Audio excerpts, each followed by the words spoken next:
साथियों नमस्कार, मैं विनय आपका स्वागत करता हूं अपने इस YouTube channel our past and future पर। जैसा कि हम लोगों ने पिछली वीडियो में साझा किया था और मैंने आपसे प्रॉमिस किया था कि हम लोग इतिहास की छोटी छोटी टॉपिक वाइज एक प्लेलिस्ट सेट करेंगे जिसमें आप इतिहास से जुड़ी हुई जो छोटी छोटी बातें हैं उनको सीख सकते हैं। आज उस टॉपिक का पहला जो विषय है वो है वर्ण व्यवस्था। आज के जातिवाद से अलग है। कैसे अलग है इस बात को हम लोग मेन स्ट्रीम में ही इतिहास की बात करेंगे। यहाँ पर बस ये बात समझ लें कि वर्ण व्यवस्था क्या है और इसका मतलब क्या है। तो वैदिक काल की बात है ये।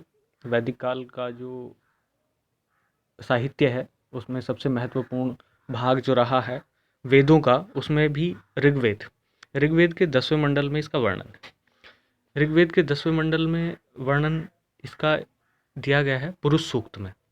इसमें एक विराट पुरुष की कल्पना की गई है, आप देख सकते हैं स्क्रीन पर। हालांकि ये विराट पुरुष तो नहीं है लेकिन एक उसकी जैसी आकृति है।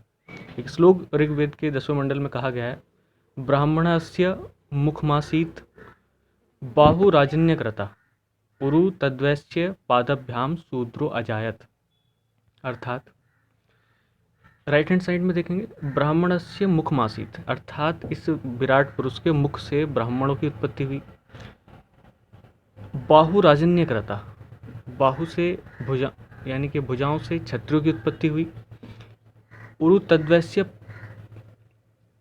वैश्यों की जंघाओं से उत्पत्ति हुई। और पादभ्याम शूद्रो अजायत, और चरणों से या पैरों से शूद्र उत्पत्ति हुई। हालांकि एक अलग कंटेक्स्ट में हम लोगों को ले लिया है, लेकिन आपको ये भी जानकारी होनी चाहिए कि वंदना मुख की नहीं बल्कि चरणों की ही होती है। ये बात हमेशा ध्यान रखनी है। तो उनकी भी अपनी महत्ता है, चारों वर्णों की अपनी महत्ता रही थी। अपने कर्म के आधार पर ये वर्ण व्यवस्था बांट दी गई थी। इसका आधार कर्म होता था, न कि कोई जाति विशेष। ब्राह्मण शिक्षा पठन पाठन का कार्य करते थे, जो लोग रक्षा का कार्य करते थे वो क्षत्रिय कहलाते थे, जो इन वर्णों के लिए व्यापार और कृषि का काम करते थे वो वैश्य कहलाते थे, और जो इन तीनों ऊपर वाले वर्णों की सेवा करते थे वो शूद्र कहलाते थे। हालांकि एक उदाहरण ऋग्वेद में मिलता है, कथन यहाँ पे लिखा हुआ है, ये देख लीजिएगा थोड़ा सा। ऋग्वेद में व्यक्ति का कथन है, मैं कवि हूँ, मेरा पिता वैद्य है और मेरी माता चक्की चलाने वाली है। भिन्न भिन्न व्यवसायों में जीविकोपार्जन करते हुए हम सब साथ रहते हैं। इसका मतलब ये हुआ कि उस समय कोई जटिलता नहीं थी, कर्म के आधार पर निर्धारित किया जाता था सब कुछ, और इस प्रकार सभी लोग अपनी इच्छा अनुसार अपना कर्म निर्धारित कर सकते थे। ये जो वर्ण शब्द है इसके थोड़े से मायने मैं बता दूं। ये अनेकार्थी शब्द है। वर्ण के मायने अक्षर के भी होते हैं, वर्ण के मायने आपके रंग के भी होते हैं, वर्ण के मायने आपकी जाति के भी होते हैं। तो ये उसी प्रकार की व्यवस्था है जिसमें आप लोग देख सकते हैं।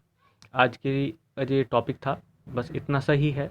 आप इसमें जो भी कुछ ऐड करना चाहें अपनी तरफ से ऐड कर सकते हैं। इसका PDF नीचे लिंक में मिल जाएगा।